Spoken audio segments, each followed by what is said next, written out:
What determines social class? Karl Marx and Max Weber had opposing views. Marx focused on the means of production as how social divisions emerged. Max Weber disagreed sharply with Marx and said that property and the means of production was just a part of the picture, but that class, power, and status were also important factors in determining the social class. We'll look closer at those two views. Marx distinguishes one class from another on the basis of two criteria: ownership of the means of production and the control of the labor power of others.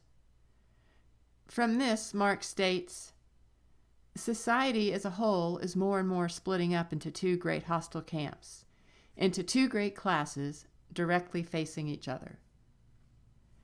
Capitalists, or the bourgeois, owns the means of production and they purchase the labor power of others. Workers, or the proletariat, don't own any means of production or the ability to purchase the labor power of others. Rather, they sell their own labor power. Class is thus determined by property relations, not by income or status.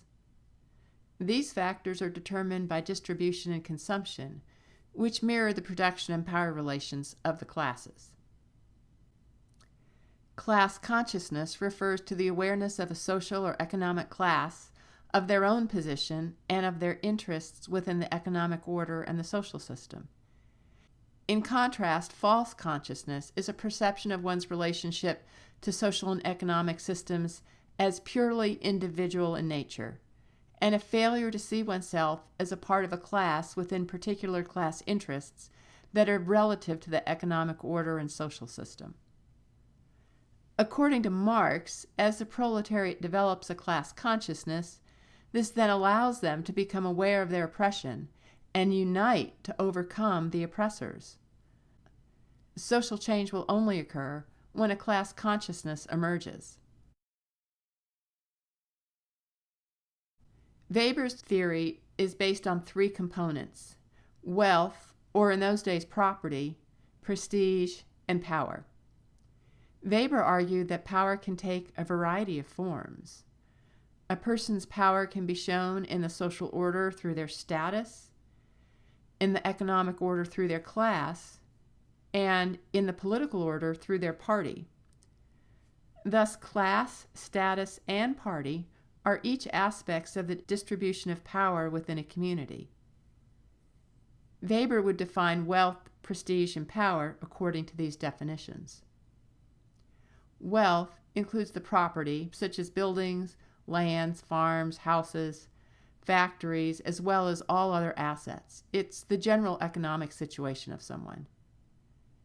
Prestige is the respect with which a person or status position is regarded by others. It's their individual status situation.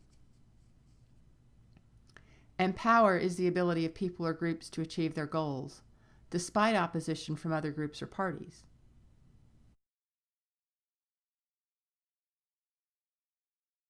Weber saw the relationship between the social components of power, prestige, and wealth. Power could result in more property and prestige, and property could result in more power and prestige. Prestige could also result in power and property. None of these effects existed in a vacuum. They're all interrelated to each other, and each characteristic can be leveraged to access more of the other characteristics.